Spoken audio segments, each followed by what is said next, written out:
తాకట్లో ఉన్న బంగారాన్ని విడిపించి ఆ రోజున మార్కెట్ ధర కట్టి మిగిలిన డబ్బును మీకు అందిస్తుంది కొమ్మూరి గోల్డ్.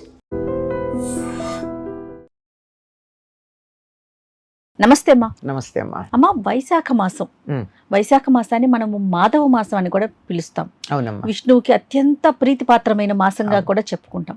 ఈ మాసం యొక్క విశిష్టత ఏంటమ్మా? చైత్ర వైశాఖాలని మనం వసంత ఋతువు అంటాం. వసంతం అంటే ఏమిటంటే వసతి అంటే ఉండడానికి సుఖాన్ని కలిగించేటటువంటి మాసం వసంత ఋతువు. మాసం కాదు, ఋతువు మొత్తం కూడా. ఋతువు మొత్తం కూడా ఆనందాన్ని కలిగిస్తూ ఉంటుంది. ఇప్పుడు ఉగాది నుంచి మనకి చైత్రమాసం వచ్చిందంటే చెట్లు చిగుర్చును, మనం చిన్నప్పుడు చదివే వాళ్ళు, ఇప్పుడు లేదనుకో పాఠాలు అవి. చెట్లు చిగురించి పూలు పోయిను అని. చక్కగా చెట్లకి పూలు ఉంటాయి, వాతావరణం బాగుంటుంది, ఆహ్లాదకరంగా ఉంటుంది, ఎండలు ముదరవు, చలి ఉండదు, వానలు పడవు, పంటలు ఇంటికి వచ్చి ఉంటాయి. పూర్వం చక్కగా ప్రతి సంవత్సరం కూడా క్రాప్ హాలిడే తీసుకునేవాళ్ళు రైతులు. పంటకి మధ్య ఖాళీ ఉండేదేమో, పొలం చక్కగా బాగుపడేది. ఇప్పుడు పొలంలో ఒకదాని తర్వాత ఒకటి వేసి భూమిని కూడా సారాన్నంతా లాగేసి బలహీనం చేసి ఎరువులేసి దాన్ని ధ్వంసం చేస్తున్నారు. కానీ ఇప్పుడు ఏమవుతుంది, విశ్రాంతిగా ఉంటుంది. ఇలాంటివన్నీ జాగ్రత్త, వీటికి సంబంధించినటువంటివన్నీ సర్దుకునేవారే తప్ప ప్రత్యేకంగా పొలాల పనులే.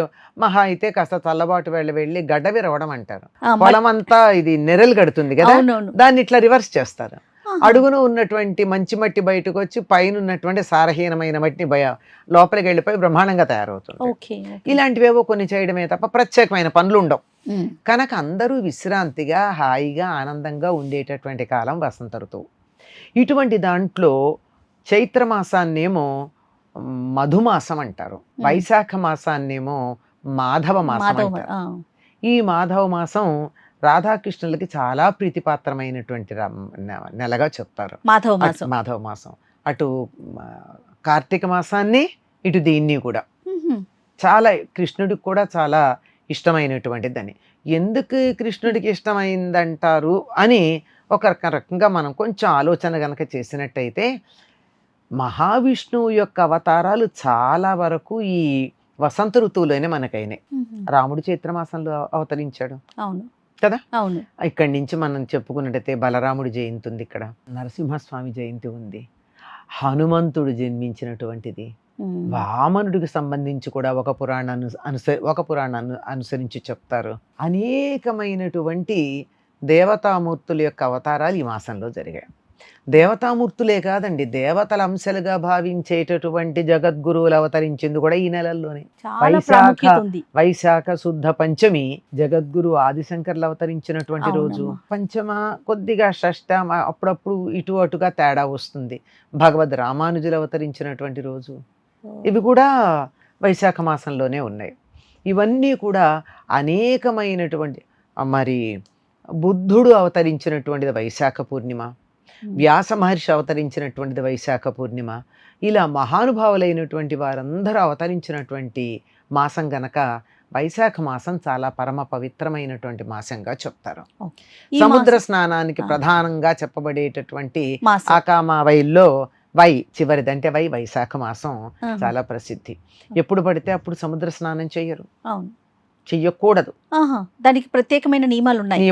మా సముద్ర తీరాన ఉండేటటువంటి వారు కూడా సముద్ర స్నానాలు చెయ్యరు. ఏదో చేపలు పట్టుకునే వాళ్ళు నీళ్లల్లోకి వెళ్ళి పడవ తోసుకుంటూ ఆ ఉప్పు నీళ్లల్లో ఉండగలిగి పని కోసం వెళ్ళే వాళ్ళే తప్ప, సంకల్పం చెప్పుకొని సముద్ర స్నానం చేసి మేము పవిత్రమవుతాం అనుకునేటటువంటి వాళ్ళు మాత్రం సముద్ర స్నానం చేసేది ఆషాఢం, కార్తీకం, మాఘం, వైశాఖం, ఈ 4 నెలల్లో పూర్ణిమల నాడు చేస్తారు. అకామావై అంటారు దాన్ని. అంటే ఆషాఢం, కా అంటే కార్తీకం, మా అంటే మాఘం, వై అంటే వైశాఖం. ఈ 4 నెలల యొక్క పూర్ణిమల్లోనూ సముద్ర స్నానం విశిష్టమైనటువంటిది. అప్పుడు చేస్తేనే దానికి ప్రత్యేకమైన ఫలం కావాలంటే అది లేదు. నీళ్లల్లో మునిగిపోయో ఎవరో పిల్లలు ఎడితే పడిపోతే తీసుకురావడానికో, సముద్రం నీళ్లలో మునిగితే అది సముద్ర స్నానం కాదు, ఈత కొట్టడానికి వెళ్ళో కాదు. కానీ ఇప్పుడు ఎప్పుడు పడితే అప్పుడు విహారయాత్రలకు అని చెప్పేసి పెడుతున్నారు వినోదయాత్రలకు అని వెళ్ళిపోతున్నారు పెడుతున్నారు కానీ దానికి ఫలితమేం లేదు. కానీ వాళ్ళకి ఏమవుతుందంటే వాళ్ళల్లో ఉన్న ఎనర్జీస్ డ్రైన్ అయిపోయేటటువంటి అవకాశం ఉంది ఎప్పుడు పడితే అప్పుడు చేస్తే. ఎందుకంటే వాటర్ ఉప్పు నీళ్లు కదమ్మా, సెలైన్ వాటర్ అంటారు. అవును, సెలైన్ వాటర్ లో ఎక్కువసేపు ఉంటే ఏమవుతుంది కదా, అంతేగా. అది ఆలోచించండి. కాబట్టి ఈ ఎక్కువ మాసం మంచిది కాదు. ఇప్పుడు అయ్యాక కూడా ఈ సముద్ర స్నానాలు చేసి ఈ వినోదయాత్రలు బాస్కింగ్ అది చేస్తారు కదా ఇతర దేశాల్లో, అలా చేసినటువంటి వాళ్ళంతా కూడా యువతలకు వచ్చి మామూలు స్నానాలు చేస్తారు. మీరు గమనించారు, చెయ్యాలి కదా. మరి మనం ఈ పుణ్యం కోసం చేసే స్నానాల్లో యువతలకు వచ్చి మామూలు స్నానం చేయంగా. అమ్మ, కార్తీక మాసంలో మనం కార్తీక పురాణాన్ని శ్రద్ధగా వింటాము. మరి వైశాఖానికి సంబంధించి ఎలాంటి పురాణాలు వినాలి? ఈ వైశాఖ మాసానికి కూడా వైశాఖ పురాణం అన్నది ఉన్నదమ్మా. ఈ పురాణాలు ప్రత్యేకంగా రాసినవి కాదు, కార్తీక పురాణం గాని వైశాఖ పురాణం గాని 18 పురాణాల్లోనూ ఈ మాసం యొక్క ప్రశస్తి ఎక్కడ ఉందో వాటన్నిటినీ తీసి సంకలనం చేసి పెట్టారు. ఓహో, వైశాఖ మాసం గొప్పతనం ఇది అని చెప్తే అది వైశాఖ పురాణం అయింది.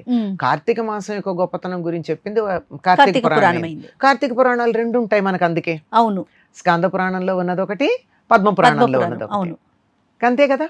అలా ఉంటాయి కనుక ఇవి ప్రత్యేకంగా రాసినవి కాదు, వేరే పురాణాల్లో ఉన్న వాటిని సంకలనం చేసింది. అలా వైశాఖ మాసం యొక్క ప్రశస్తి గురించి చెప్పేటటువంటివి ఎక్కడెక్కడ ఉన్నాయో వాటన్నిటినీ తీసుకొచ్చి పెట్టినటువంటి. దీనికి కూడా ఉదయమే సూర్యోదయానికన్నా ముందు స్నానం చేయడం అన్నది, ఇది మధుమాసం అంటే విష్ణువుకి ప్రీతికరం కనుక విష్ణు సహస్రనామ పారాయణ చేయడం అన్నది, లక్ష్మీనారాయణ పూజ చేయడం అన్నది, ఇంకా వీలైతే ఈ నెలలో సత్యనారాయణ వ్రతాలు చేసుకుంటే మంచిది.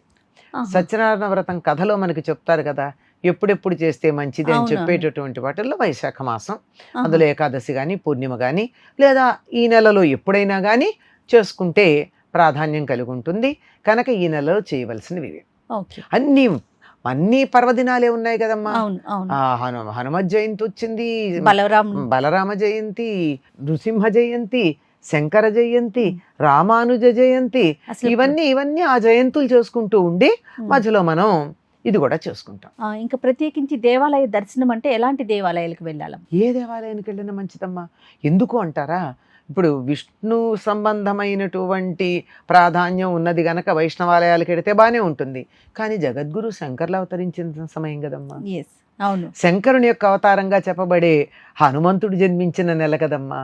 శివాలయాలకు వెళ్ళినా మంచిదే, ఎక్కడికి వెళ్ళినా. పైగా అక్షయ తృతీయ నాడు ఏం చేసుకోమని చెప్పారు, లక్ష్మీనారాయణ పూజ అయినా చేయొచ్చు, త్రిలోచన గౌరీ వ్రతం అన్నా చేయమన్నారు. అంటే పార్వతీ పరమేశ్వరుని పూజించుకున్నారు. కనుక ఎవరికి ఏది ఇష్టమైతే అది పూజించుకోమని చెప్పేటటువంటి ఒక విశాల దృక్పథం కలిగిన సనాతన ధర్మం అమ్మా మనది. ఈ దేవుణ్ణి ఈ రూపంలోనే పూజించమని చెప్పలా, పలానా రోజే అని కూడా చెప్పలేదు. అంటే ఈ రోజులు ప్రత్యేకం ఉన్నాయి కదా, అవతారాలు ధరించారు గనక ఆ రోజుకో ప్రత్యేకత ఉందని చెప్తున్నాం. కానీ లేకపోతే ఎప్పుడైనా ఏ దైవాన్ని అర్చించుకునేటటువంటి ఒక విసులుబాటు, ఇష్టదేవతారాధన అనే ఒక గొప్ప విసులుబాటు ఇచ్చిన ధర్మం అమ్మ మనది సనాతన ధర్మం. వీటితో పాటు విష్ణు సహస్రనామ పారాయణం కూడా చెప్పాను కదా. విష్ణు సహస్రనామ పారాయణ, దాంతోపాటు లక్ష్మీ అమ్మవారిని పూజించటం, లలితా రహస్యనామ సహస్ర పారాయణ చేసినా మంచిదే. ఏది చేసినా ఏదో ఒకటి మొదలు పెట్టుకుని చెయ్యండి, మంచి కాలం గనక. అంతే ఇదే చేయాలని చెప్పి ఆగిపోకుండా మనకి ఏది వీలైతే అది చేసుకుంటూ ముందుకు. కొంతమంది ఈ వైశాఖ మాసంలో సుందరకాండ పారాయణ చేస్తారు, అది చెయ్యొచ్చు. మీకు ఏది ఇష్టమైతే అది. భగవంతునితో మీ మనస్సును అనుసంధానం చేసుకునేది ఏదైనా మంచిది. చాలా సంతోషం. నమస్తే.